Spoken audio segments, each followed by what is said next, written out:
Hey everyone, welcome back to String Cheese and Applesauce, where today we're going to review the LEGO Ninjago Blaster Bike. This is set number 70733, 212 pieces, 2 minifigures, 2 screamers, and a cool blaster bike and a little accessory. So we did a build of this, check it out, there's a link down below if you want to see how this is built. A lot of Technic elements kind of under the scenes, kind of under all the body work. That's kind of what's keeping this whole thing together. So I'm a fan of Technic, so that kind of tickled my fancy, I guess you would call it. So check it out. You know, if you're not a fan of Technic, maybe it's not for you, but if you watch the build, maybe you'll see how easy it is with the few amount of Technic stuff that was in it. So let's go ahead and look at the minifigures, the two minifigures and 2 screamers right now. Alright, so our first minifigure is Cole, and this is his blaster bike, so you might as well include Cole with his blaster bike. So this figure is found in 3 other sets, so it's not necessarily a rare minifigure. So it's his basic black outfit. He's got the round emblem right there on his chest. He's got the shoulder gear with the little sleeves on the back for the swords.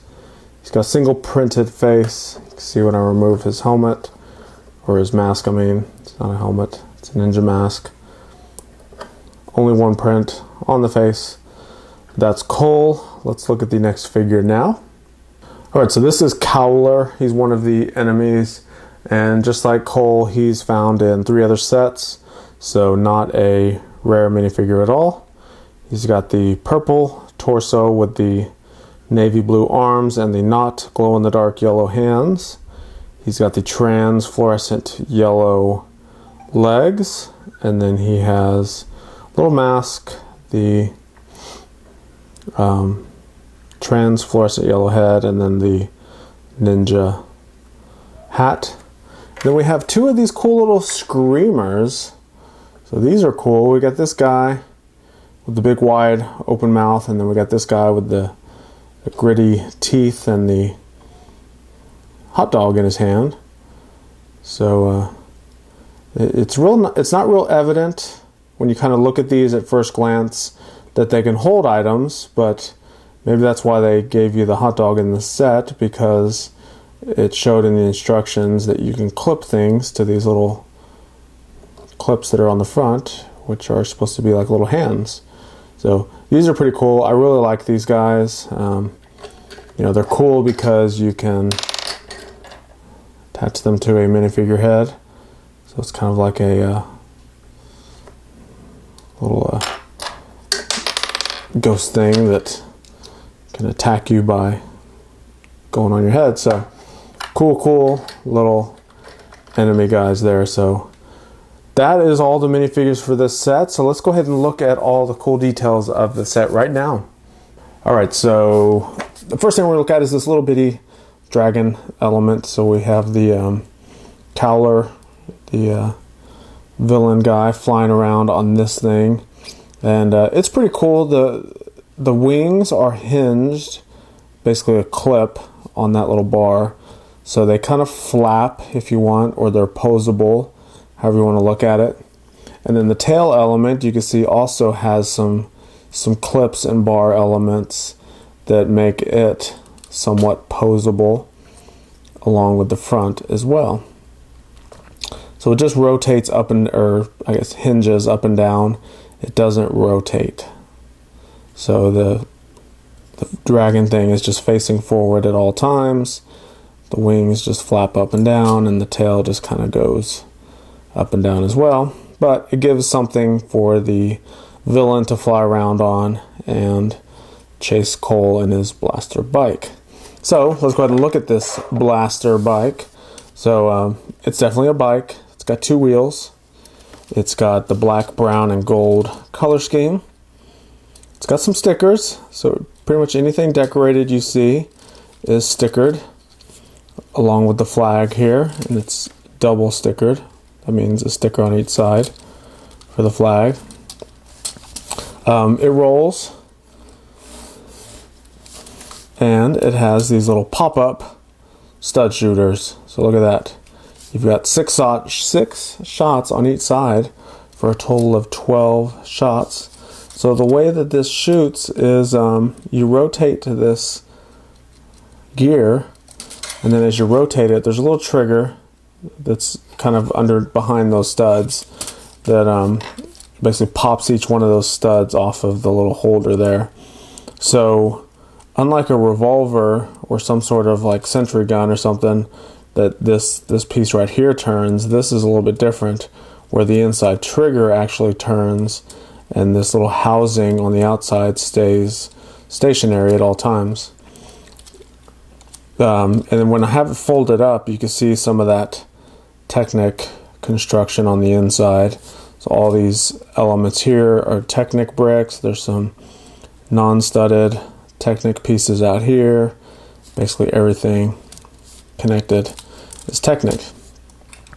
We have back here this little weapon holder. So there's a little clip under there, and this is one of Cole's weapons. So it goes in there to hold while he's driving. So the cockpit area is a little weird. We have this slope, and then we have one of those little Lego Friends panels that basically has like this little divider piece right in the middle. And what that allows you to do is put your minifigure feet right in between that little panel like that. And it holds the minifigure in without them actually having to be attached to any type of studs. And it's weird because the way it's laid out, he's holding onto the handlebar right now, and his feet are on that little panel piece. You see right there the panel, the white piece right in the middle of his feet. And he's leaning back. So he's kind of like looking kind of skyward and not front. So that kind of bothers me. It's a kind of a detail thing, and yeah, I can have him more of like standing up like this to kind of look frontward. But when he's all the way down in kind of the designed seated position, he's not quite looking front. He's more looking skyward. See that? So just a little nuisance with me. And you can see this big little weapon that he can carry around. So let's go ahead and look at the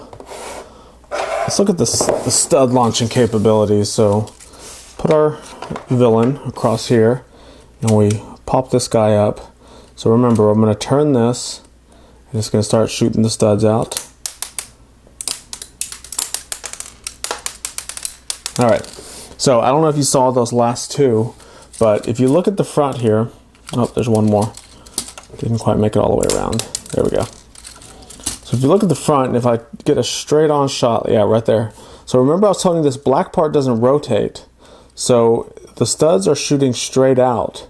So if you notice, this body element and this little hose are basically blocking these two stud holes right here and right there. So those two right there, every time you shoot those out, it's going to hit this, and it's going to hit this thing. Or it's going to hit both. So it's a design flaw, and basically these four on the outside are the only ones that are going to shoot out straight. And you could see that when I pull this one up. So see how those studs, like imagine this stud right on that inside. If it's going to shoot out, first thing it's going to hit is this, and same with this one, kind of the straight on view. As soon as this shoots out, it's kind of going to graze both of those things, and it's not going to go straight. So let's kind of look at that again. As I shoot these, you'll notice that most of them go out, but then two of them will kind of shoot off to the side. And the reason why is they're hitting the body elements. So here we go. So that one is straight, straight, up, off to the side, up, off to the side, straight, straight, and that's all of them. So it's a design flaw. It bothers me. The easy fix is to pop this piece off and just remove this hose completely. Pop that back on. So now we have to then, because see, these body elements are on a hinged brick. So you have to then make sure that they're pushed all the way down to completely clear this, and you have to make sure this is pushed all the way up. So now, in that position, it's clear, but I've had to compromise the styling of the vehicle by taking the hose off. So that's a slight disappointment in this build. So there's another thing that kind of is slightly disappointing with me, and you can see when I try to put the bike down, you see how it's kind of hard to balance on its two wheels. So there's no kickstand. So when you're not playing with it, when you're not pushing it around, it tends to want to tip over one way or the other. So the annoyance is maybe put a kickstand on there, or these wheels can easily be switched out to a kind of a flatter style wheel like this. Now I know most motorcycles have these beveled wheels, kind of where they're curved like this, but for, you know, just play sake, you could potentially, you know, let me go ahead and do this real quick. Pop this off, switch this wheel and tire assembly out. You can see this kind of golden wheel fits on the flatter tire. Slide that back on, slide this back on, put this back on. So now we have a flat wheel that when I put the model down, it has more area touching the desk, and you can see even when I'm tipping it, like when I'm hitting it, you see it's wobbling, but unless I really push it, it's not falling over. So see, even there, it's self-centered itself. So it stays in its upright position a lot more. So it would have been cool if they maybe put like a big fat flat tire on the back, and then maybe the curved beveled wheel on the front. Something to kind of give it a little bit more stability. But see, just me changing that one out, it's already staying up on its own. So it's just another small little detail that you know, I'm slightly disappointed with the set. You know, that and the stud launching mechanism is kind of a disappointment, that only 4 of the studs can launch out, and 2 of them are going to get redirected by hitting your own motorcycle. So that's kind of bad if you're fighting the enemies and you take 6 shots and 2 of them hit your own vehicle, and you end up crashing because you've you know, blown your own vehicle up. Let me quickly reassemble this back to its original condition. So I'm a fan of Ninjago. I love the Ninjago sets. This is obviously a Ninjago set, but there's some small things that can easily be fixed or tweaked. I mean, you already saw me kind of tweak some of it with replacing one of the tires, and see just now, I mean, I'm already having trouble with it standing straight up. So the tweaks are the tire, maybe remove the hose, redesign the position of those stud launchers. But other than that, I mean, I love the color scheme. I love the minifigures are cool. The screamers are cool. It's a swooshable bike. I mean, it's fun to, you know, zoom it around, but you know, just fix a few things and it'd be good. So yeah, so that's my thoughts. I mean, if I were to rate it, I would give it a B-, just because of those flaws we looked at. But other than that, it's a really, really cool set. It's a fairly inexpensive set, so if your kids are saving up your money for some cool set, this may be the one for you. If not, there's a lot of other cool Ninjago sets out there. I mean, I'm a huge fan of Ninjago, so I'm going to kind of give them all pretty good grades. But yeah, tell me your thoughts. Do you have this set? Do you like it? Have you fixed some of the flaws? Or is there anything else in it that you wish was different? Let me know. Put a comment down below. Make sure to check out my other videos. Don't forget to check out the Hidden Brick, where we do all the builds of these sets. And we will see you next time.